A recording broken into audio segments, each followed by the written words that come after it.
Hi, this is On Imagination with a Healing Garden, and I am processing.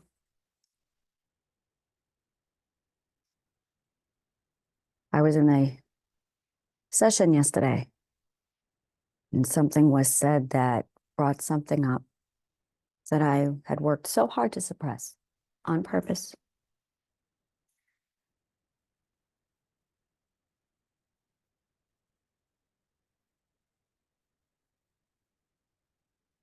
When I had my theories, when I was learning, isn't that interesting? I did not sit down and read textbooks of psychology. What I did was reverse psychology on myself and studied logic, philosophy, and applied deductive reasoning. And then I would come up with a theory, and I needed to test my theory. So I would go onto dating apps and deliberately talk to people there to watch my behavior, their behavior, how we interacted together. I conducted thousands of exercises. And then I went on the field, and then I went to social events. I cannot socialize with a human being without working. And then I watched television and I analyzed the behaviors. Some of the behavior was spot on as far as being consistent with psychology, others was not. I watched Monk yesterday and I went, the psychology is so sloppy. There are so many inconsistencies and holes, and this doesn't make sense with this. And this is all stuff that I did not see prior to triadic healing. This is interesting. I'm sitting here watching it going, okay, so first perspective, definitely he's got issues with OCD, but it's inconsistent. He's not 100, and it's Monk. So I'm going, why is his OCD there, but sometimes it's not? And I specifically watched the episode where he went into a mental hospital. Now, here's my problem. I've never been inside a mental hospital. Actually, I have when I was visiting a friend.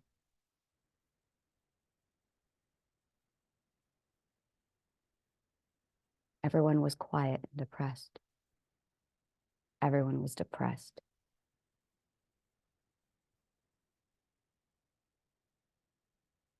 We never, I asked if I could get access because I don't know. All I have to go by are movies. And if there's something I've learned about Hollywood, they do a really good job depicting New York City. And that's about it. They sometimes, like Seinfeld is thinking, Seinfeld is spot on. Friends, no. Friends is not how New York City is. Not even a little bit. How I Met Your Mother captures the mentality, kind of, in some of us.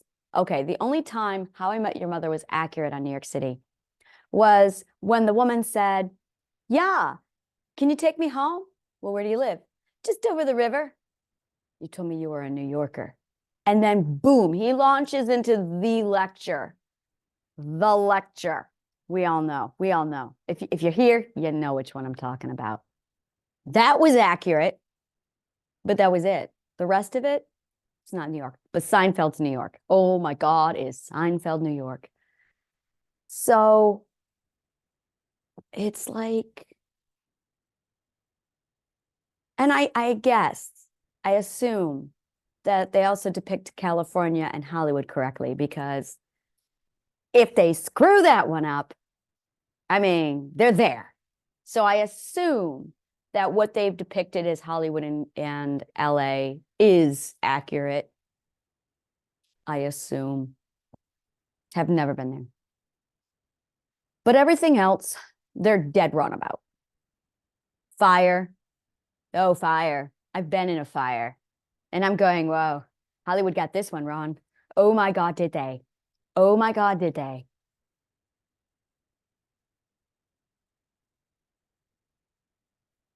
I remember this one time. It was post 9/11. It was common to see New York getting blown up, buildings falling. But there is one movie after 9/11 where the building falls and the people, when they come out of the building wreckage, are covered in the white debris. It launched me into a full like PTSD trigger when I saw it. And I never saw it again after that. It was like, oh, that's too real. Let's not do that again. It's interesting how we reflect our lives on cinema because we're watching someone else's perspective of what they think the world is. So if you ever want to know what someone else's perspective is, cinema captures it perfectly. That's really what it is, right? You know that. It's the ability to compare reality to a perspective distortion. There you go. Every movie is a director's perspective. Every time you watch a Hitchcock film, you get to watch Alfred Hitchcock depicting the world as he sees it. That man is a creepy fuck who has a serious issue with staircases. I'm like, dude, oh, can't watch a Hitchcock film without seeing a staircase, and goes, oh, here we go. It's going to be intense for the next 10 minutes, guys. Like, what was that man's obsession with staircases? He knew how to milk a staircase. Cecil B. DeMille, we saw exactly what he saw the world like. That's the beauty of film. It shows you, this is how I see the world. Oh my God. Oh my good God. I don't remember his name suddenly. I was so in awe that I just completely forgot his name. Director of Lord of the Rings. Come on. Now that, I love his perspective. His perspective of Tolkien, like every Tolkien in the world went, that's right. That's right. Until he did the Hobbit movies. Then we all went, what the fuck are you doing?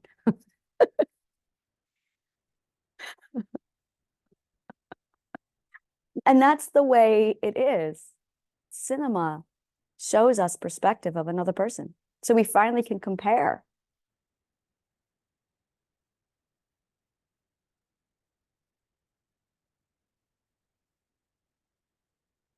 It's funny how the universe works. I spent my whole life wanting to be an actress. And then I went through the period of my life called all of my life, where I obsessed over filmography, cinematography, history of film, all of it. Oh my God, did I? People ask me, so did you ever study American history? No, that's such a lie. I obsessed over the history of cinema from the first movies in the 1880s. You heard me, movies, 1880s, that's right. All the way up to present day. I hate it. Oh, it's so fucking rude. When someone says to me, oh, you wouldn't know this movie, you're too young. Really? Like one of my favorite movies is written by Charlie Chaplin. Try me. Don't fucking assume, you prejudiced prick. And that's ageism right there, by the way.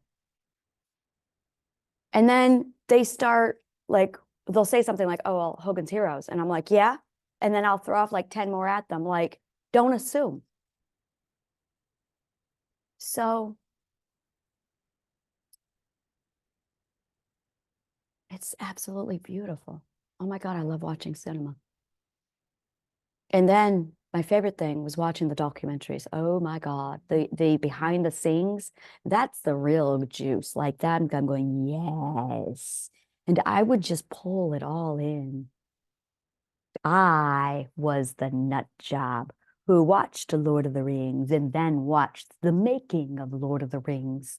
All of the discs in order. I binged it with notes. And then I traced and redrew the map in alignment with the Hobbit movies. This is with the books though, and with the Silmarillion. So I went, now I have a map of Middle Earth. So I had Valinor over there, and I have Numenor, and I had Middle Earth, and over there was, like the blown up version of that they used in The Hobbit. So I'm like, now I comprehend the big picture. And at the very end of the last disc of the last movie, Billy makes a comment about there's going to be someone who sits there and watches all of these films. And I went, he's talking about me, people. He's talking about me. It was I was in so much joy. But I know shit about Lord of the Rings. Like, oh my God, do I know shit? I'm sitting here watching the Oliphant die now, and I'm going, yep, that's a horse stallion orgasming. I know shit about Lord of the Rings. So I love watching cinema being made. I love watching them build the perspectives and the illusion. It's nothing at all like stage. It is absolutely entirely different from stage. And I'm just like, it's literally them stepping into our perspective, or us allowing them to walk into their perspective. It's perspective walking. That's what story is. There. That's what story is. Perspective walking. And we're obsessed with it, aren't we? Collecting perspectives.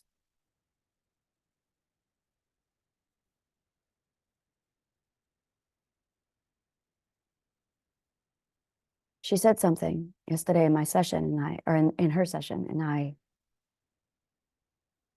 all of that wonderful stuff I was trying to suppress came rushing forward. All of my work. And I had no choice then but to take care of it.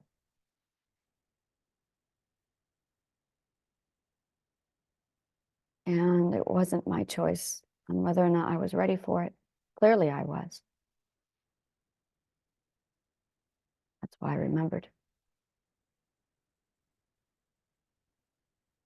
While I was interviewing people, people have a knack for feeling comfortable with me, so they open up and they tell me shit whether I want it or not. And at that time in my life, I did not know how to use boundaries.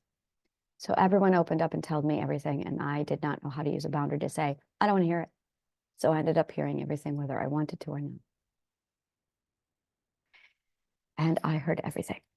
I heard so much horrific shit about pedophilia. And they were very careful to not give me any of their information so I could not turn them in. But I got to hear all of it. Now, it was just texting.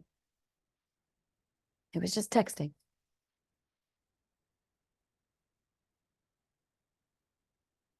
For 6 months, I was exposed to the stories of 3 pedophiles.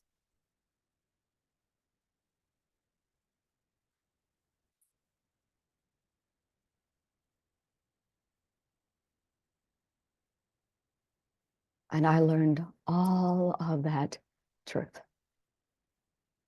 And I thought, if I could get their trust so I could get their information.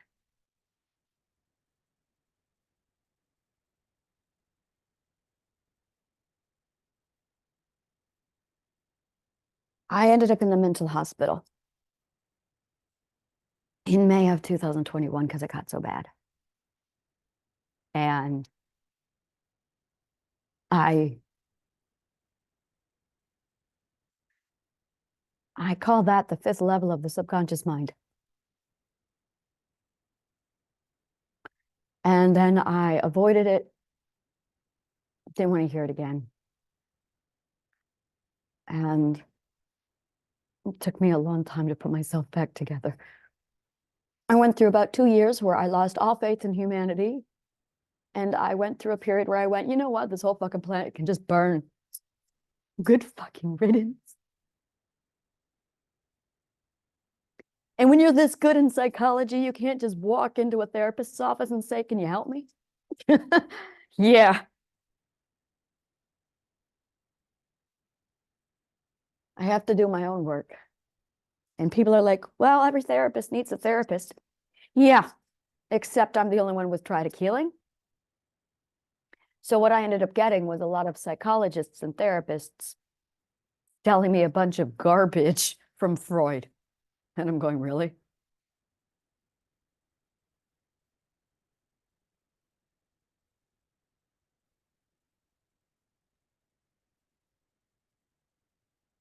Pedophilia is just an addiction.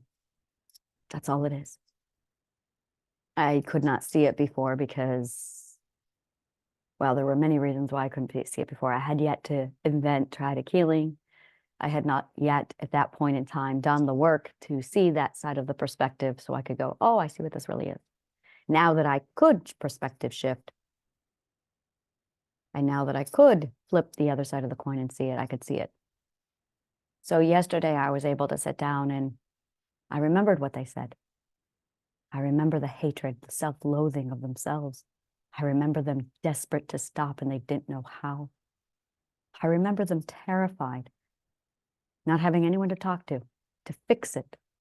Most of them, all of them, wanted to fix it. But our society was so hateful and prejudiced and closed-minded that the ones, all three of them, fucking hated doing it. They didn't feel psychologically safe enough to even talk about it to get help. They just ended up with this really fucking horrific addiction. All three of them were abused horribly from pedophilia as children. Some dipshit is out there right now going, that's not the case. Some people just...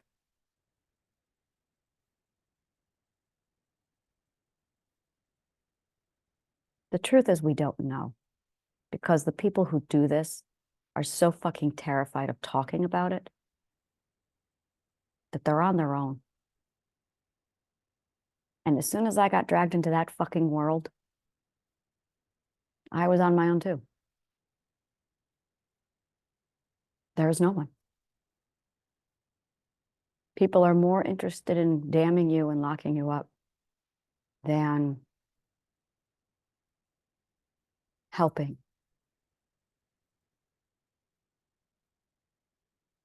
And when I started to realize what it is they were talking about, I had this thing in my head going, I can shut it down and say, I don't want to hear it, and pretend they didn't say what they just said to me. Or I can learn.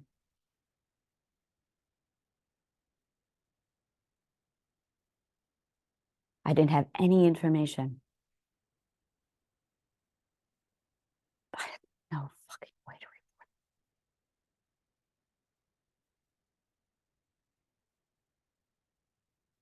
So these three men, one of them had been a very good friend of mine for a year. I still didn't have his fucking information. Good friend, right?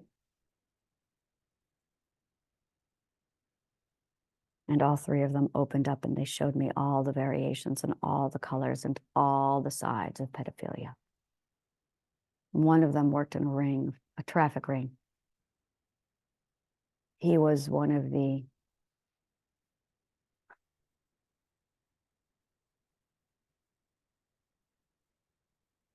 parents would call him up and hire him to train them how to do it. You can hire people like that on the black web. And that was his job. Parents asking for consultation and training on this shit. Like I said, I lost faith in the human world. And I said, you all can go to fucking hell and burn. Because I got to see how bad it is. And he hated himself. He couldn't stand himself. He quit for 5 months. He messaged me out of the blue one day. And he was like, I did it again. I hate it. I don't know what to do. And at that point, I was like, I had been in the mental hospital and I said, I can't help you. And I closed the door. Yes, I can help you. Yes, I can help. It is addiction. It's just the first ethic. That's all it is. It is just the first ethic. It is needing to project your own inability to control onto other people, and that's the method you use. It is narcissism combined with addiction.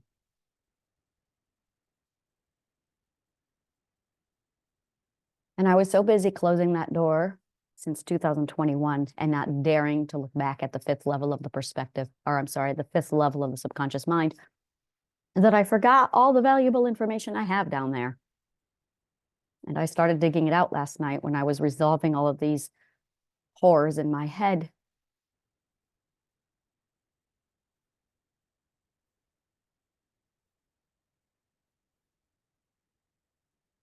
And it all just clicked right into place. And I went, oh, that's what they're dealing with. Severe self-loathing. It's the addiction ring. And it took me a very, very long time to learn how to even believe in the world again. Meanwhile, I'm creating a plan for world peace. Because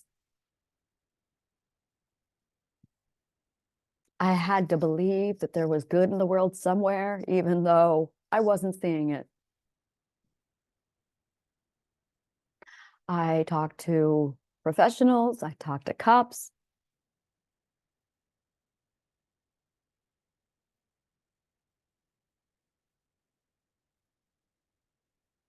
Once again, my expectations on the police department did not fail. They are fucking useless.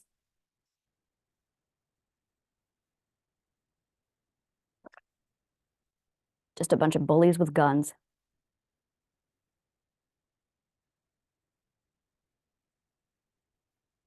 So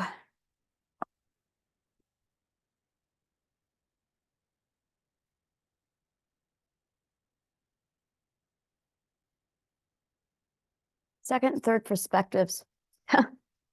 What happens when you give a gun to a second, a third, fourth perspective? The fourth perspective says you got to follow the rules. Doesn't matter how illegal or how, well, let me rephrase this. It doesn't matter how unethical the law is. You got to follow the rule.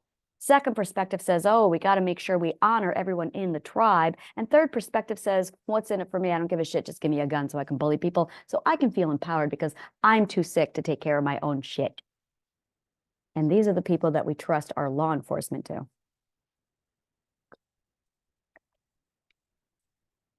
Maybe we should just educate people instead.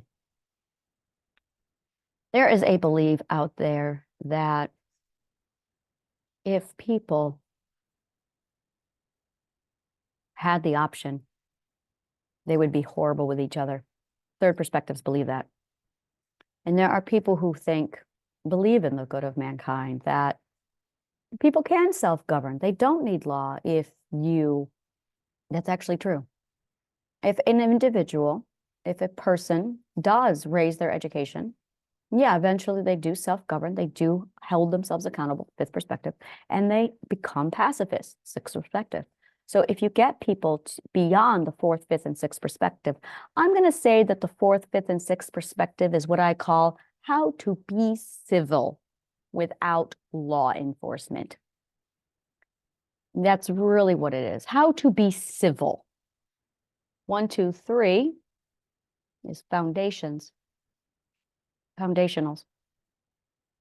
And they are all about making sure that you are mentally healthy, stable, and all about the self. Self-solid. But yeah, 4, 5, and 6 is all about the civility. That's all it is, civility. 4th, 5th, and 6th is civility. Foundational civility, metaphysics. The 7, 8, 9 is all about like, all right, let's get metaphysics on the way. Yeah. And when I addressed all of this shit in my head and dug out my fifth level, no, I'm not on the 5th level. What I really did was cram that down into the 4th level of my subconscious mind. The 5th level of the subconscious mind is for the people who actually love being that fucking evil. And I know what it is. They love feeling safe, but they associate evil with safe. Control and freedom with safe. Wow. Wow, that just click, click, click, click, click, click, and there it went on. Just, I see it all. Click, click, click, click, click, click, click. Lots of dominoes just clicked into place. So that's logical. Well, there you go. That explains serial killers, pedophiles,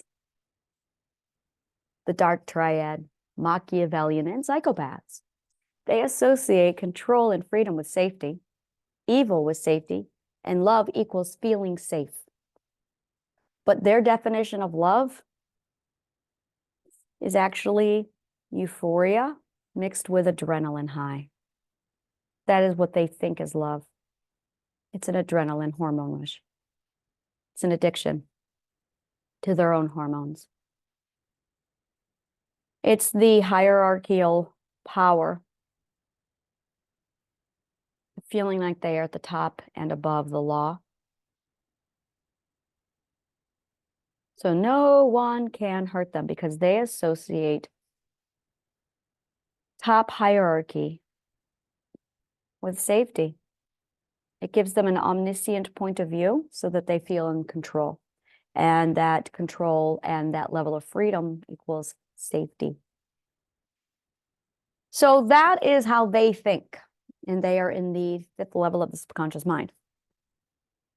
I had said a long time ago, you know what? Someone else can continue my work and figure that shit out. But here I am figuring my shit out. So apparently, future Anna, present Anna now, was the one who needed to figure this shit out.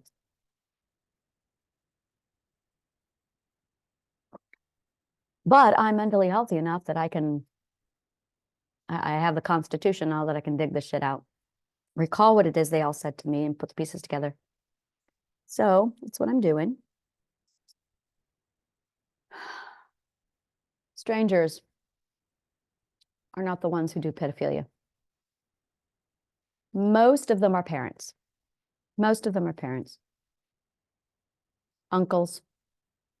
But it's usually the uncles who are raping their own children who then also carry it over to nieces and nephews.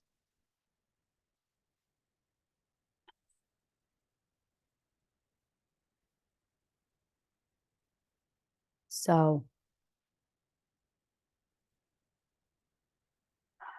I hated myself for listening. I hated myself for being kind to them. I hated myself for walking into that world and giving them my audience. I hated myself for allowing myself to hear what they had to say. I hated all of it. And all I could do was remain non-judgmental, listen, because I was hoping to help. I was hoping they would say something that I could help. Not them, actually them and the children. And I couldn't do it. There was fucking nothing I could do. And all it ended up doing was making me insane. And I forgot something, that if I was truly a monster, I would not have been upset by it. If I was truly a monster, my mind would not have gone insane. Just by hearing what they said, I wanted to cut my breasts off and shave my head.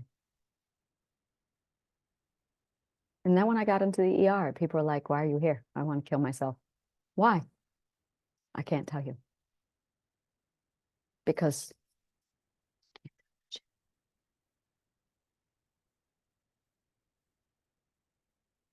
and the stupid thing is it was all text. I don't even know if any of it was true. And that's the thing that just, were they just disgusting fucks who like to say this shit? Or was it true? Oh my God, that's what drove me insane. That is what drove me in fucking insane. Because I didn't know if they were just being disgusting fucks or if it was true. And I couldn't protect the children. I had no fucking idea where the children were.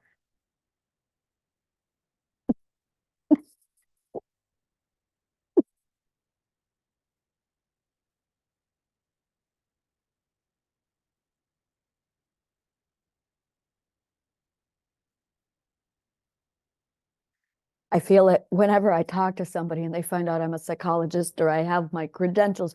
The first thing they do is, oh my God, maybe there's hope. I've got one right here. Oh, good fucking God, we can feel it. The desperation. I'll be at a party. You're a psychologist, and I can feel it. Yeah, I know how your fucking brain works. I know what's wrong with you. You have poor logical health and poor story health, and that's all. That's literally all. But there's so much stupid words that they're using the wrong words. That's all. They're just using the wrong words. So instead of helping you, they're confusing you more. And the only reason why I was able to figure this fucking shit out is because I was so fucking removed from the society and the system that I wasn't a part of it. I had to figure all of this out from scratch for 30 years. And it's just this moment of, and I'm not a citizen.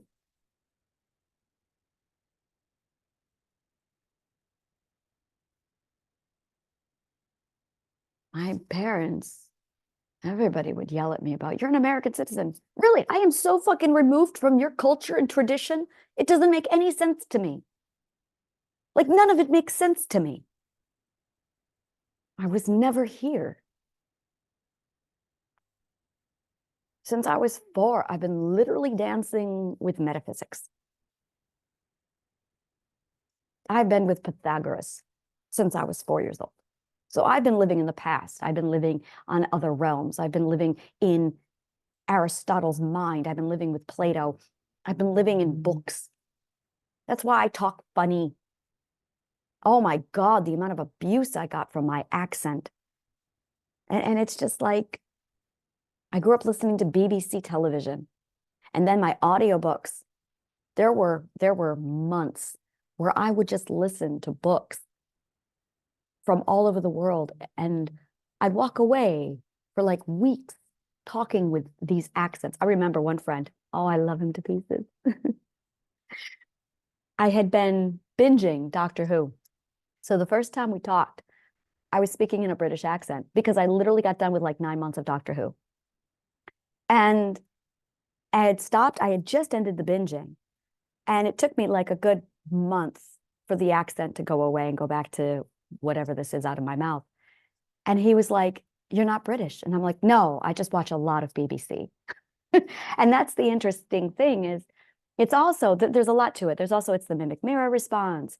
It's the, I've been trying to chameleon myself. It's a fawn response from abuse, where you reflect and you mirror and mimic whatever you're around. But it's also our audio sounds of whatever it is that we are supposed to hear or see. I grew up listening to nothing but London cast recordings. So if I wasn't watching BBC, I was listening to the London cast recordings of like all of my music. So all of my Broadway show tunes, all of them were not from Broadway. They were from London. They were the London cast recordings. So I would go into Phantom of the Opera and everything would be in the British accent, everything. And it's just so funny to me because it's in French. Like it's, the whole thing takes place in France, but like everything I did. And I'm sitting here now, like, it's just that mimic mirror response. So I'm not part of any part of this fucking world. And there was no as soon as I was like, when I was 10, and the car accident happened, and I can see it now. It makes such clear, perfect sense. When the car accident happened in my family, and my mom was like, Anna, you need to go sit in front of, by the deathbed of your best friend / cousin and watch her mind get put back together again. I got to sit there and watch the entire subconscious mind of my cousin at age 10 be completely different than anything I had known, not even knowing if she was going to live, not remembering me, nothing. For a fucking year. And I'm just like, oh, this isn't traumatizing at all, Mom. Thank you. And they figured if they rammed me, a human being, down her throat, that she'd have some hope, that maybe she'd remember something. I remember asking her at 11, do you, oh God, it was so fucking inappropriate. I was 11, forgive me. I'm sitting here asking her, do you remember the accident? What did you remember just before the accident? Do you remember, like, I wanted to know that period of the car being struck and her waking up in the hospital, like, how much do you remember from that?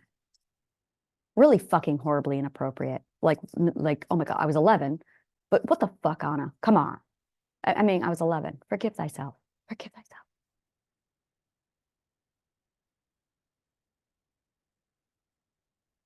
But what it did do was throw me right back into the world of metaphysics. I use metaphysics to dissociate. It wasn't dissociation. Dissociation is such garbage.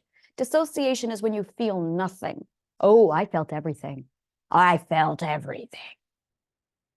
I was just in the dimensions. I was just in another dimension. I learned how to dimension walk at 4 years old and went, oh, this place is so much better than over there. I'm going to forever live in the future. And that's what I did. So I'm like, over there. And then whenever I came down out of that world, I'm like, oh, this place fucking sucks. I'm going to go back over here now.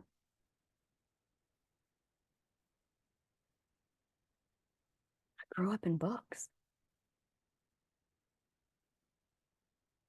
I grew up in worlds.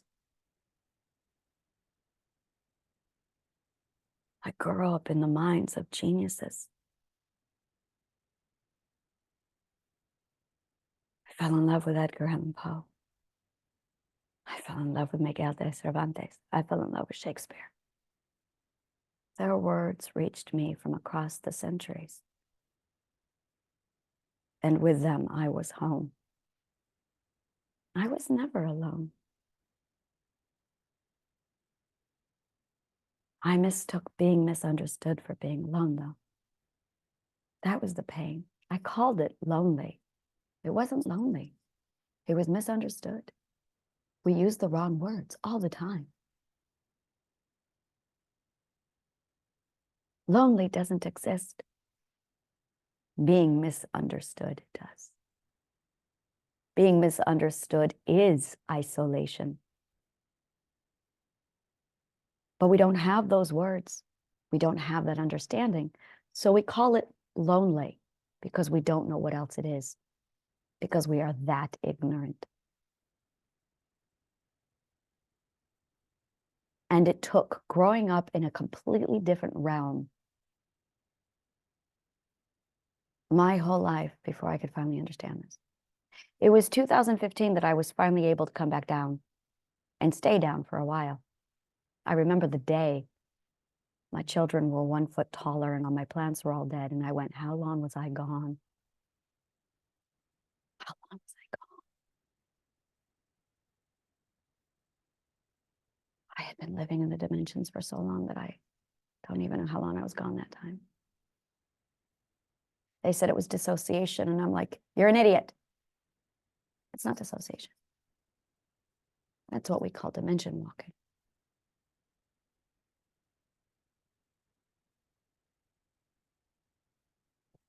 They tried telling me my multiple personality disorder was dissociation. Imagination was dissociation. And I'm like, do you know what dissociation means? It means being separated from one's emotions. It means being so numb and emotionally shut down that you can't feel anything. That's dissociation. It's when you literally shut your entire mind down and you go blank and you can't think. That's dissociation. I did that too. My mom did that all the time.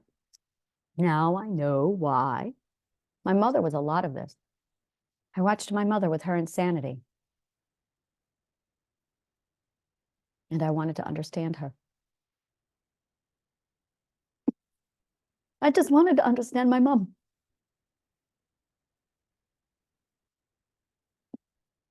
I would watch her get triggered when I was a child. And it scared me. I would watch her shut down and she would just stare off into space. And she wouldn't talk or move. And I just wanted to understand her. I had nightmares and she would come in and yell at me. So I learned real quick, you don't tell mom your nightmares. And now I see I just scared her and she didn't know what to do. And there was this one horrible fucking nightmare I had. Really fucking horrible nightmare.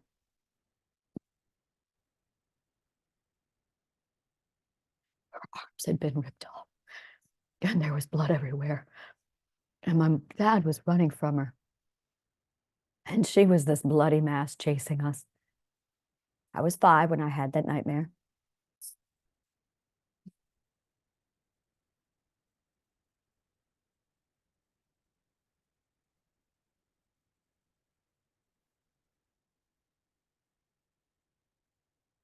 And I walked into her room and I sat by her bed.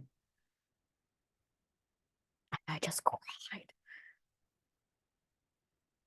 And I just looked at her to know she was okay. There is no one in the world who hates mental illness more than me. And I wanted to know why. And I wanted to know what it was and how to get it the fuck out of all of our heads. Because I watched it hurt my mom. And I watched it hurt me. And I watched it hurt my children because it hurt me. And I watched it rip my partner apart. You take the love and you make it bigger than the fear. You take the love and you make it bigger than the fear. That's how you do it.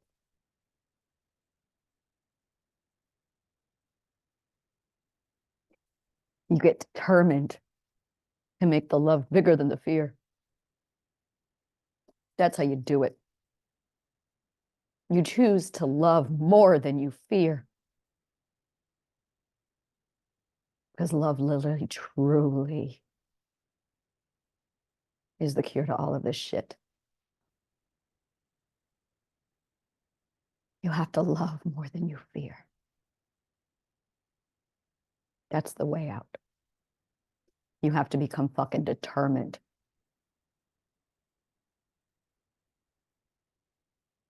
But love is not anger or defense or aggression. Love is kind and gentle. So when you do love more than you fear, you don't grab your fear system by the throat and say, get the fuck down, Jerry. You say, Jerry, it's going to be okay. You got to give love to Jerry.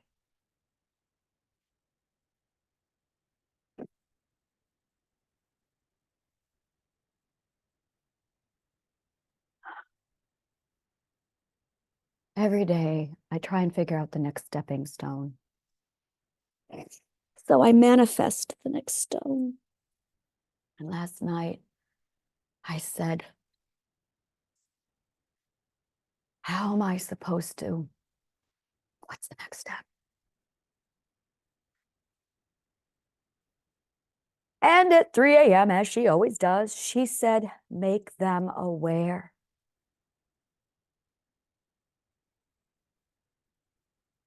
Over and over again, make them aware.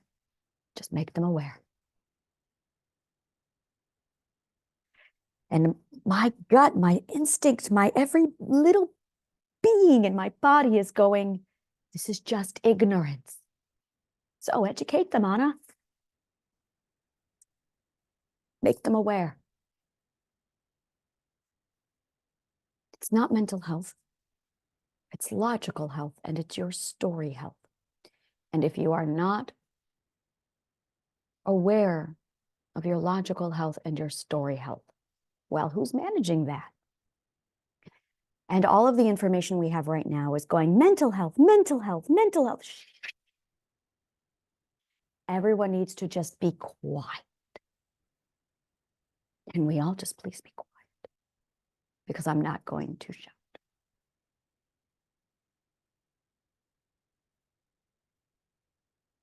There is more fear than there is love right now. There is no forgiveness. And everyone is unaware of logical and story health. That's all that's wrong. It is ignorant of logical health and story health.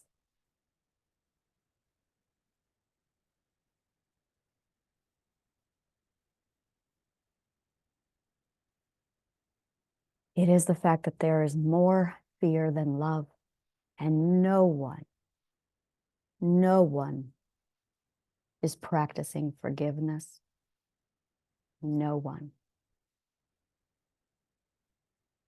And I'm really sick of hearing a bunch of people insisting that they know what forgiveness is when they don't. Because you don't learn what forgiveness is until you hit the 11th perspective. And that's when you go, oh, that's forgiveness. Okay, then. And I feel so stupid about this because Christ said it so many times. Love thy enemy. Forgive your enemies. But he doesn't actually walk you through it and define it. And I'm going, oh, okay. All right, it makes sense now. Love means to value without profit or gain. Value your enemies. That's what he's saying. Forgiveness is forward giving. It's in the word. Forward giving. Pay it forward. Come on, do the math. If it were easy, Christ would not have said, you need to do this. If it were easy, no, this is fucking hard. But in order to do forgiveness right, you have to understand what is going on during an emotional transaction. No one knows what an emotional transaction is. Because in order to know what an emotional transaction is, you have to be at the 10th perspective. You need to have finished the 10th perspective. So only people at the 10th perspective, technically 11th perspective, know what emotional transactions are. Technically, only people at the 12th perspective know what forgiveness is, because you have to complete the 11th perspective to internalize, oh, this is forgiveness. I had a conversation with somebody yesterday, and I said, I wondered, do I tell you, or do I have to let you guys figure this out? Is it right to tell you and give you these answers? And she goes, if we don't know, how will we learn? And she said, that's like going into therapy, and the therapist says, you need to figure this out for yourself. Well, then if we don't know, how will we learn? I said, that's equivalent to going to kindergarten and them going, what's 1 + 1? And the 5-year-old goes, I don't know. And you say, well, you got to figure it out for yourself now, don't you? Why are we doing that? So I decided, I'm just going to tell you. So I did. I told her. We figured out that she was stuck in the 9th perspective. Stuck? Yeah, we're not stuck at any of the perspectives. If you are at the 4th perspective, you need to be learning how to self-govern without the laws or the rules. If you are stuck at the 5th perspective, you need to learn how to become accountable. Now, accountable is not the same as responsible. Accountable is you holding yourself.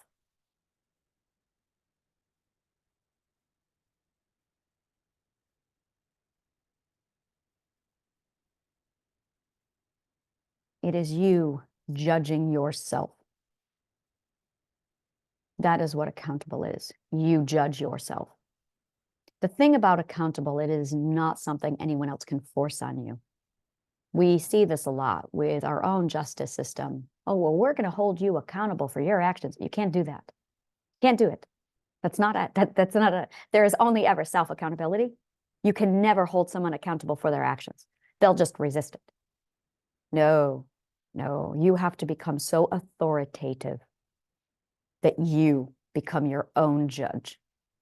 And now you have to answer to yourself for your actions. Good luck with that. It's a killer. You need the first ethic to not be. Some people will learn the fifth ethic and then kill themselves. True story.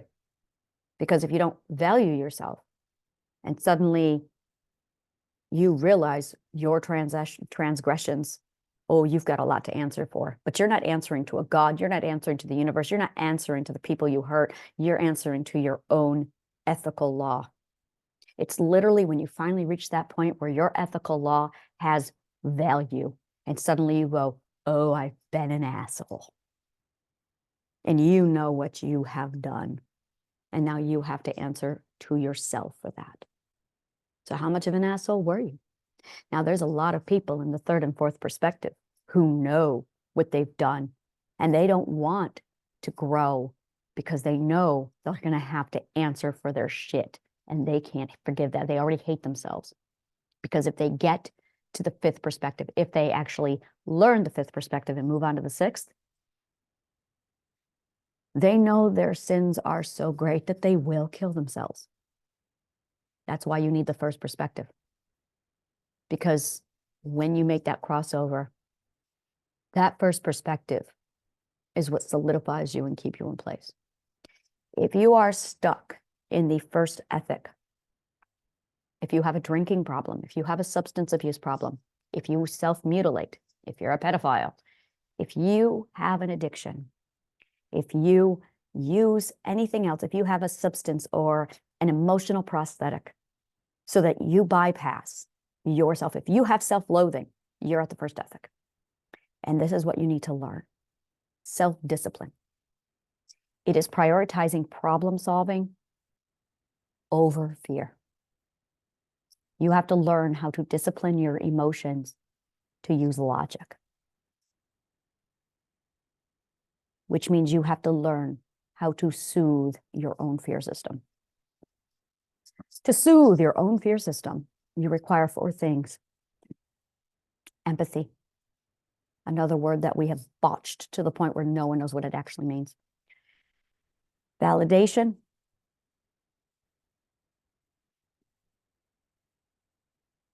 reassurance, and soothing. Now, empathy is understanding. That's it. Empathy is just understanding. It is being understood. It is understanding others. That is what we mean when we say putting yourself in someone else's shoes. You're understanding them. Now, if you have a problem with self-discipline, and you most likely do because you're an empath, quote unquote, it means that you internalize the understanding. You can understand somebody without internalizing it. And you internalize because you have no boundaries. So when you learn the boundaries, you can still understand someone without internalizing it. It isn't a magic power. Sorry, you're not special. You're mentally ill. Once you learn how to use boundaries, I'm going to translate all of this for you because this is the actual what you're dealing with. It is called story sickness. It's when you take someone else's story and you put it inside of you. It is from identity displacement disorder. My thing that I invented to explain identity displacement disorder. When you live with people who displace your identity, you end up internalizing by taking somebody else and making them the main character of your story. And that's what you're doing when you're internalizing. It is identity displacement. When you project, you are lashing out in anger because you have taken yourself and placed yourself into their story. So that's it. Either they are coming into your story and you've made them the main character of your story, or you have taken yourself and made yourself the main character of their story. Like I said, this is all about your story health. You have logical health and you have story health. That's really what we're dealing with here. In order to make sure you stay in your own story and they stay in theirs, you need boundaries. Because boundaries isolate and protect your story realm. They have a story realm. Your story realm is your perspective. That's what a perspective is. It is your truth. It is your logic. It is your story. It is your everything. I love teaching. I really fucking love teaching. The problem is I have not figured out how to get an audience. Now, I don't have a problem with podcasting. Oh my God, do I love podcasting. I feel like I can teach and reach a lot of people with my podcast. So podcast is a huge teaching method where I can sit there and teach and you guys get it. And I'm like, yes. And we're working on that. It's definitely something we're working on. I will always continue to podcast. It is, I think, the most effective way to get this information to the masses. I have two lives. I have the life in my public that I present to everybody, and I have my private life. And then I have my in-between, I'm going to call this, I don't want to call it Anna Land, but I have my in-between life where people can get access to me on a large scale, but they can't enter into my private world. So I have my private world, I have my public accessible world, and I have my public world. And I know how to teach in the public world. That is what my podcast is for. I can do public speaking. I would say that the public accessible is where my public speaking comes from. I can do that. I can write books for my public world. Oh my God, I love doing that. I can do my website and articles for my public world. Ooh, I love doing my blog posts. But what I can't figure out is what I'm going to do with my private world. And I think this is my problem. Is I've got a lot of people going, you need to do one-on-one and consultations. Whoa, whoa, whoa, whoa, whoa. I love teaching, but I do not love teaching one-on-one. That is such a waste. Like, oh my God, is it a waste? Because for every hour that I spend with one person, I could be reaching 500 million. Just because someone needs hand-holding. Because my goal is to get this to everybody, to teach everybody about logical health. I'm going to Dr. Phil this. I'm going to Dr. Phil this. That's what I'm going to do. I'm going to Dr. Phil this. I love that, man. I'm going to Dr. Phil this. This is what I'm going to do. I'll do one-on-ones, but you're going to be public with me. I can do one-on-one, but we're going to dissect it publicly because I need to reach people, as many people as possible. So I think I'm going to do the one-on-one consultations, but it's going to be publicized because, which means, and we're right back to that's public accessible. So I will use one-on-one consultation. I love that. And yes, I would do it for free.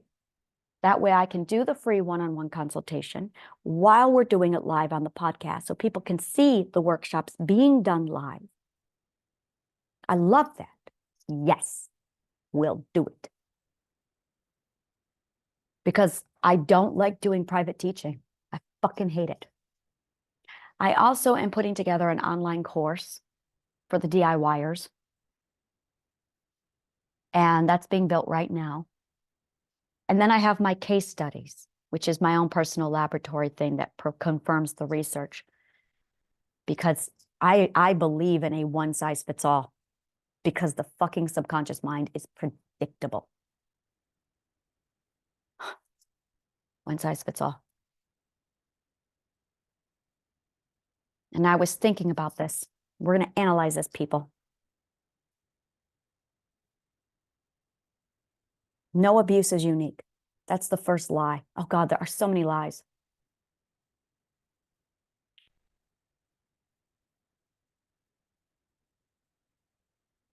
No abuse is unique. It really isn't. What I see is a bunch of cocktails being made. And I'm going, okay, so you've got orange juice and vodka over here. You've got vodka and soda over here. And you've just got orange juice and ice. But it's the same fucking thing. I just have to diagnose orange juice. That's all this is. And people, well, I'm different. No, you're not different. You're unique. Your identity is different. But the identity isn't the problem. Your subconscious mind is. Your subconscious mind is the problem. And every subconscious mind is fucking identical. So I'm looking at it going, what the hell? What are you doing? No, no, no, no. This is my world. I know what I'm doing. I know exactly what I'm doing. I have been in the minds, thousands of subconscious minds. I know exactly. I have yet to see a single unique, I've seen one unique subconscious mind. And the only reason why it was a unique subconscious mind, thank you, Leia, is because she was cured. And we've never seen that before. So the subconscious mind did something I'd never seen before because it was a cured subconscious mind. And I went, whoa, what's this? This is new. What is this? And I learned that, oh, it's just a cured subconscious mind. They act different when they're cured. They act different when they're cured. It was extraordinary. We watched the subconscious mind go from a level 2 stage up to a level 1. And I went, ooh, fascinating. I've never seen that before because we've never seen it cured before. So that was the only uniqueness. But as I cure people, I am certain that's not so unique. Now I just recognize it because I'm like, I am able to identify this thing. God, it scared me that day. It was an anomaly. I'm like, oh my God, a subconscious mind that's done something different. Oh my God, it was scared shitless. Oh my God, it's unique. Yeah, yeah, I love it. I love it. Anomalies, anomalies. Anomalies are the key.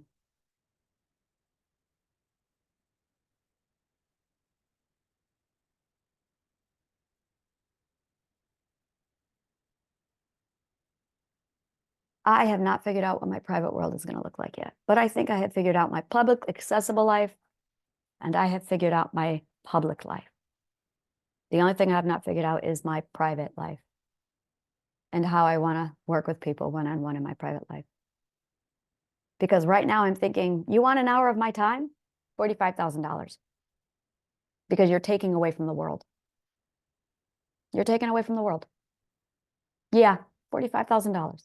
And I will give you the full complete course. There, I feel good about that. That is the price tag of me. Yeah. You want to hoard my information? It's going to be $45,000. If you really want that one-on-one, $45,000 for the full program. There's no reason why you can't go online and get all the information yourself. And that is the point. That is the point. You need to do this alone. So we're putting together everything. We're putting together all of it. Now, I will have very affordable, public accessible, but the one-on-one, $45,000. Yeah, because you're taking away from the world.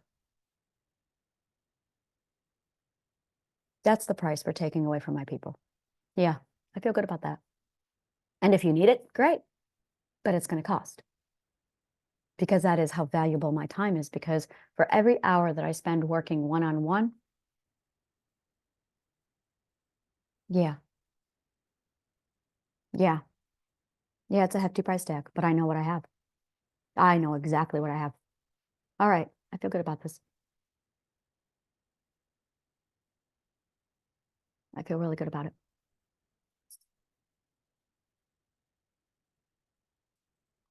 And when you consider how much a person loses financially because of their mental illness,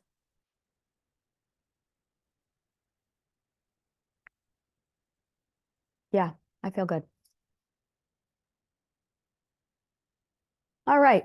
Yeah, and I think I'll do like no more than 5 a year. I feel good about that. I could do 5 one-on-ones a year. Yes. I could do 5 one-on-ones a year. $45,000. That's going to be in my private world. And that also gives you literal full access to my network afterward. And we get you set up with a career. Oh, fuck damn, yes. $45,000 for one-on-one. And then everything else is going to be publicly. Yeah, so I got this. I got this. All right. And we're also doing videos. I'm doing the documentary films.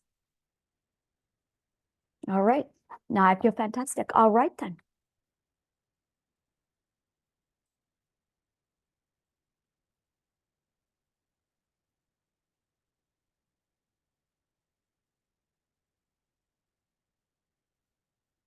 It's a masterpiece, they say.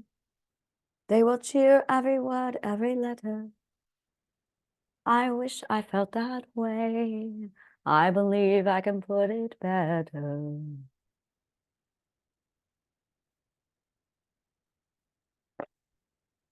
A lawyer, a doctor, and a sage. a bit gouty in the leg.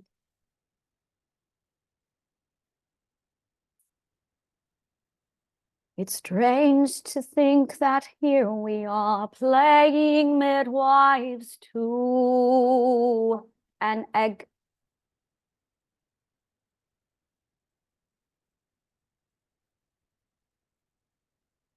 It feels really good. Feeling safe enough to sing again. We're waiting for the egg to hatch on an eaglet being born. Waiting for the egg to hatch on this humid Monday morning in this congressional incubator.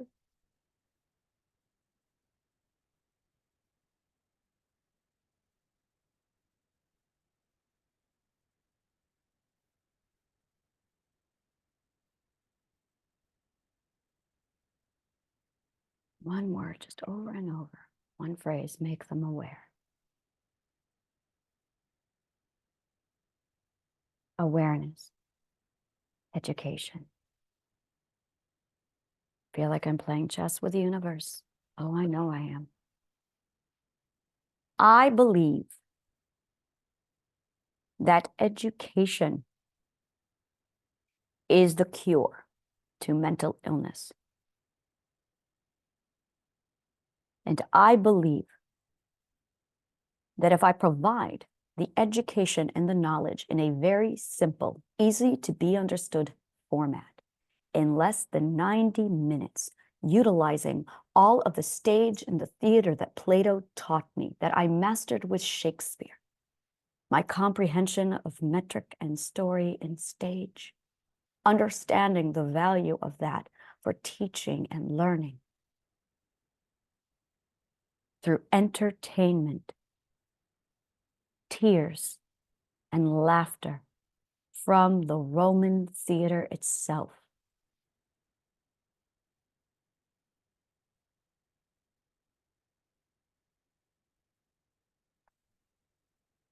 And the mastery that I hold and possess of story,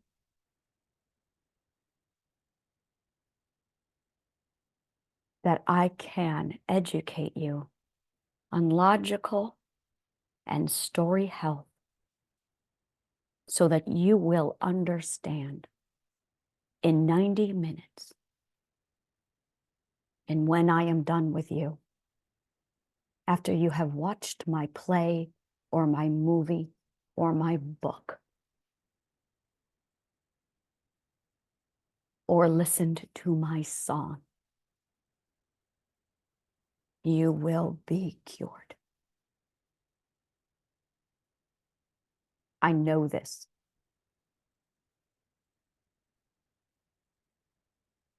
I know this.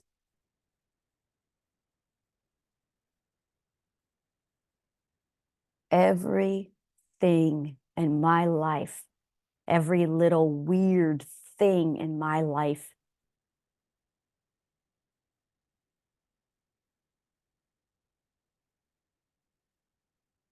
was for that. It doesn't matter if it's true or not. What matters is that it works. And I know your addiction to story. I just have to write a play or a movie or a song or a book. Hell, maybe there will be a ballet.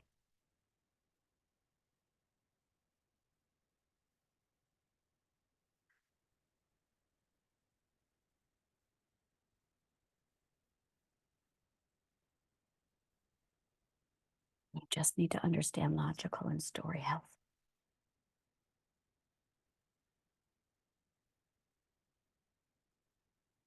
Make them laugh. Make them laugh.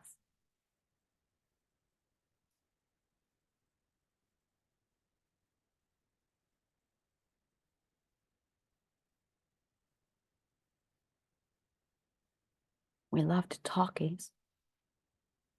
No ballet. Sorry, dancers.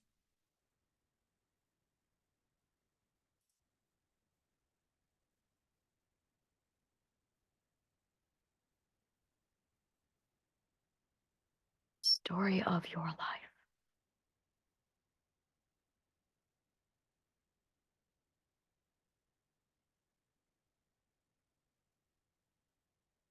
Art.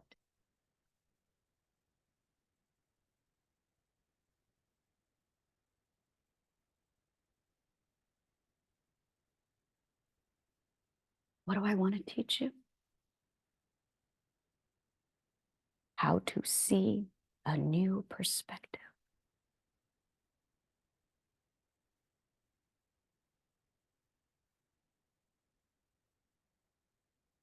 So you can shift. You need epiphany.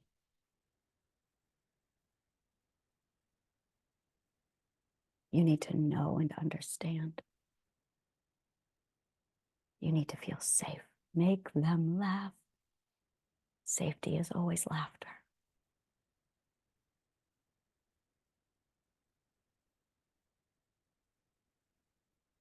Mimic and repeat.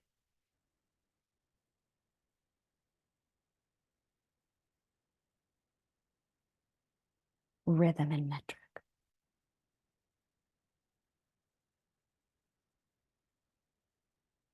Imagination.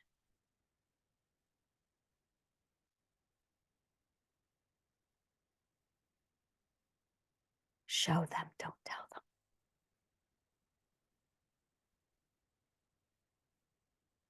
Do not defy credibility.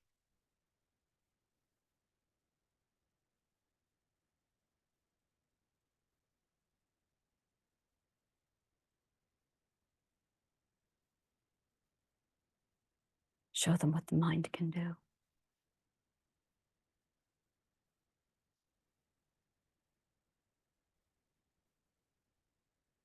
Break the fourth wall.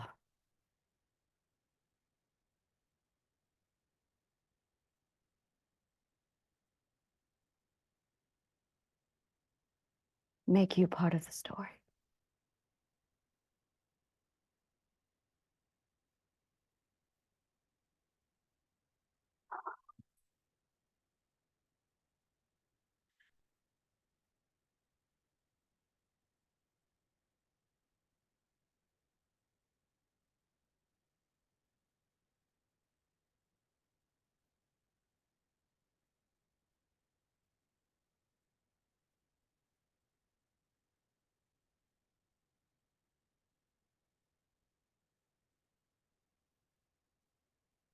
Cinema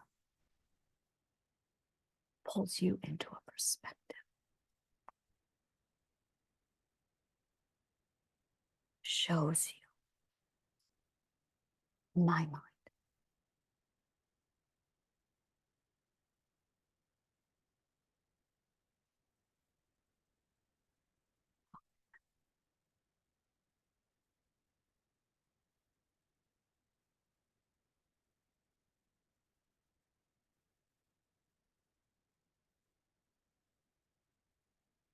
Show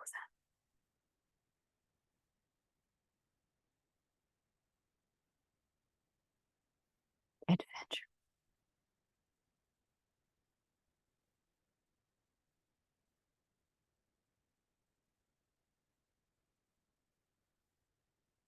Make it fun. Nostalgic. Emotional response.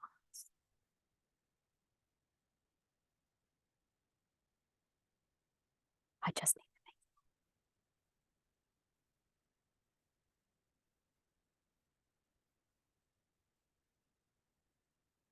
I just need to show you how to change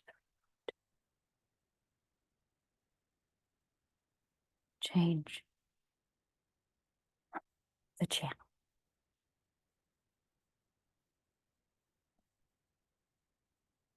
But make it.